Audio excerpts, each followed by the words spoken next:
সবাইকে স্বাগতম মেডি বাংলার আরেকটি গুরুত্বপূর্ণ ভিডিওতে। আমি পবিত্র দেবনাথ। আজ আমি আলোচনা করব এমন একটি ঘুমের ওষুধ নিয়ে যেটা আপনি হয়তো নাম শুনেছেন, হয়তো ব্যবহারও করেছেন, আবার অনেকে আছেন একে একেবারেই চেনেন না। কিন্তু ওষুধটির গুরুত্ব এত বেশি যে ভিডিওটা যদি মনোযোগ দিয়ে না দেখেন তাহলে হয়তো আপনার নিজেরই একদিন বড় বিপদ হতে পারে। আমি বলছি মিলাম 7.5 মিলিগ্রাম ট্যাবলেটের কথা, যার জেনেরিক নাম মিডাজোলাম। এই ওষুধটি তৈরি করেছে বাংলাদেশে বহুল পরিচিত ও নির্ভরযোগ্য প্রতিষ্ঠান এসকেএফ ফার্মাসিউটিক্যালস লিমিটেড। প্রতিটি ট্যাবলেটের দাম মাত্র 12 টাকা, আর একটি স্ট্রিপে থাকে 10টি ট্যাবলেট, যার মূল্য 120 টাকা। শুনতে খুব সাধারণ মনে হলেও এই ওষুধ কিন্তু মোটেও সাধারণ নয়। এটি এমন একটি ওষুধ যা ঘুমের জন্য, উদ্বেগ কমানোর জন্য এবং সার্জারির আগে রোগীকে শান্ত রাখার জন্য ব্যবহার করা হয়। তবে একটু ভুল ব্যবহার আপনাকে ফেলতে পারে বিপদে।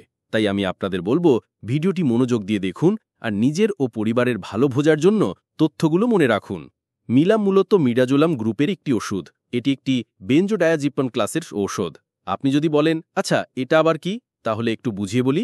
বেনজোডায়াজিপাম হল এমন একটি রাসায়নিক শ্রেণী যা স্নায়ুতন্ত্রকে শান্ত করে, ঘুম এনে দেয়, উদ্বেগ কমায় এবং মাঝে মাঝে খিঁচুনিও থামাতে পারে। মিলাম এই কাজগুলোই করে, তবে একে বলা হয় শর্ট অ্যাক্টিং সিডেটিভ, মানে এটি খুব দ্রুত কাজ শুরু করে এবং কিছুক্ষণের মধ্যেই তার প্রভাব কমে যায়। এই কারণে অনেক সময় ডাক্তাররা এটি ব্যবহারের জন্য নির্দিষ্ট করে দেন, যাতে শরীরের মধ্যে কোনো অতিরিক্ত ঘুম ঘুম ভাব না থাকে দীর্ঘ সময় ধরে।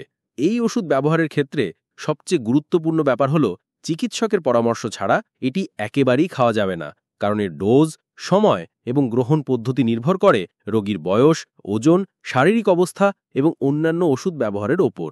অনেকেই আছেন যাদের ঘুম হয় না, একটু উদ্বেগ হলে ফার্মেসি থেকে গিয়ে এই ট্যাবলেট কিনে আনেন, কিন্তু জানেন না এর পেছনে রয়েছে অনেক জটিলতা। কারণ এই ওষুধটি মানসিকভাবে আসক্তি তৈরি করতে পারে।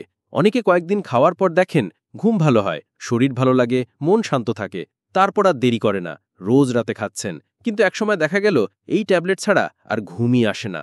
তারপর শুরু হয় ডিপেন্ডেন্সি। এরপর যদি কখনো ওষুধ বন্ধ করতে চান, শরীরে শুরু হয়ে যায় উইথড্রল সিমটমস, উদ্বেগ বেড়ে যায়, ঘুম হারিয়ে যায়, গা ছমছম করে, কখনো কখনো খিঁচুনিও হতে পারে। তাই এই ধরনের ওষুধকে বিনা ডাক্তারের পরামর্শে একেবারে স্পর্শ করা উচিত নয়। মিলাম সাধারণত ব্যবহার করা হয় যদি কারো ঘুমের সমস্যা হয়, যেমন ইনসমনিয়া। আবার সার্জারির আগে রোগীকে শিথিল করার জন্য ব্যবহৃত হয়, যেন অস্ত্রোপচারের সময় রোগী অস্থির না হয়। এমনকি অনেক সময় দন্ত চিকিৎসা বা ছোটখাটো পদ্ধতিগত কাজের আগে এই ট্যাবলেট দিয়ে রোগীকে শান্ত রাখা হয়। এছাড়াও এটি প্যানিক অ্যাটাক বা তীব্র উদ্বেগ কমাতে সাহায্য করে। তবে মনে রাখবেন, এই ওষুধের সাথে একটুও খোঁচাখুচি চলবে না, কারণ এটি সেন্ট্রাল নার্ভাস সিস্টেমে কাজ করে। আপনি যদি অন্য কোনো ঘুমের ওষুধ, অ্যালকোহল বা অ্যান্টিডিপ্রেসেন্ট খাচ্ছেন, তাহলে এর প্রভাব দ্বিগুণ বা ত্রিগুণ হয়ে যেতে পারে, এমনকি মারাত্মক শ্বাসকষ্টও হতে পারে।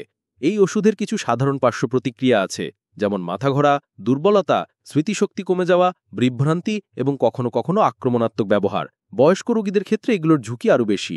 আর কেউ যদি কিডনি বা লিভারের রোগে আক্রান্ত হন, তাহলে অবশ্যই ডাক্তারকে জানিয়ে তবেই ওষুধটি খাওয়া উচিত, কারণ এইসব রোগীর শরীরে ওষুধ জমে থাকতে পারে এবং প্রভাব মারাত্মক হয়ে উঠতে পারে। আরেকটা কথা, এই ওষুধ হঠাৎ বন্ধ করা উচিত নয়। অনেকেই আছেন হঠাৎ করেই বন্ধ করে দেন, ভাবেন আর খাবো না, কিন্তু সেটা হলে শরীরে দেখা দিতে পারে উইথড্রল এফেক্ট। আপনি অস্থির হয়ে যাবেন, দুশ্চিন্তায় ভুগবেন, রাতের পর রাত ঘুম আসবে না। তাই মিলাম বন্ধ করার প্রক্রিয়া ধাপে ধাপে করতে হয়, চিকিৎসকের পরামর্শে। অনেক মা বাবা আছেন যারা বাচ্চাকে শান্ত রাখার জন্য কিছু না জেনে ঘুমের ওষুধ দেন। এটা খুবই ভুল। মিলাম শিশুর ক্ষেত্রে সাধারণত ব্যবহার হয় না এবং প্রয়োজনে ডাক্তার অন্য ফর্মে দিয়ে থাকেন, যেমন ইনজেকশন। তাই শুধু কারো কথায় বা পুরনো অভিজ্ঞতায় এই ওষুধ কোনো শিশুকে দেওয়া যাবে না। মিলাম সংরক্ষণ করার জন্য আপনাকে রাখতে হবে ঠান্ডা শুষ্ক জায়গায়, সূর্যের আলো থেকে দূরে, বাচ্চাদের নাগালের বাইরে রাখতে হবে। আর মেয়াদ উত্তীর্ণ হলে ব্যবহার করবেন না, সরাসরি ফেলে দিন। অনেকে জানতে চান মিলামের বিকল্প আছে কিনা। হ্যাঁ, বাজারে এই উপাদান সম্পন্ন একাধিক ঔষধ আছে, যেমন ডরমিকাম, মিডাজল, সেডোজল ইত্যাদি। কিন্তু কোনটি আপনার শরীরের জন্য উপযুক্ত তা কেবল ডাক্তারই নির্ধারণ করতে পারেন। এই ওষুধ খাওয়ার সময় এমন 5টি প্রশ্ন নিজেকে করবেন। 1. আমি কি এটা ডাক্তার দেখিয়ে নিয়েছি? 2. আমি কি বর্তমানে অন্য কোনো স্নায়ুর ওষুধ খাচ্ছি? 3. আমি কি গর্ভবতী বা বুকের দুধ খাওয়াচ্ছি? 4. আমার কি কিডনি বা লিভারের সমস্যা আছে? 5. আমি কি এই ওষুধ ছাড়া ঘুমাতে পারি না? এই প্রশ্নগুলোর উত্তর যদি ইতিবাচক হয়, তাহলে আপনার এই ওষুধ নেওয়া উচিত হবে না, অন্তত চিকিৎসকের পরামর্শ ছাড়া না। শেষ কথায় আসি, মিলাম 7.5 মিলিগ্রাম ট্যাবলেট এমন একটি ওষুধ যেটি সঠিকভাবে ব্যবহৃত হলে আপনাকে ঘুম দিতে পারে, শান্ত করতে পারে, কিন্তু ভুলভাবে ব্যবহৃত হলে আপনাকে আসক্ত করে তুলতে পারে। তাই জেনে বুঝে, দায়িত্ব নিয়ে এবং চিকিৎসকের পরামর্শে ওষুধটি ব্যবহার করুন। এখন যদি ভিডিওটি ভালো লেগে থাকে, উপকারে আসে, তাহলে আমি পবিত্র দেবনাথ আপনাদের বলবো, মেডিবাগরা চ্যানেলটিকে এখনই সাবস্ক্রাইব করুন, কারণ আমরা প্রতিদিন এমন স্বাস্থ্য বিষয়ক তথ্য নিয়ে আসি যেগুলো আপনার এবং আপনার পরিবারের সুস্থতার জন্য খুব গুরুত্বপূর্ণ। পাশে থাকা ঘন্টাটাও বাজিয়ে দিন, তাহলে আমাদের নতুন ভিডিও আপনাকে আগে জানিয়ে দেবে।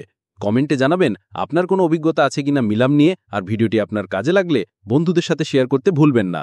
এই ছিল আজকের মেডিবাংলার পক্ষ থেকে মিলাম 7.5 মিলিগ্রাম নিয়ে বিস্তারিত আলোচনা। আবার আসবো নতুন কোনো ওষুধ, নতুন কোনো স্বাস্থ্য সচেতনতার বার্তা নিয়ে। সবাই ভালো থাকবেন, সুস্থ থাকবেন, মেডিবাংলার সাথেই থাকুন।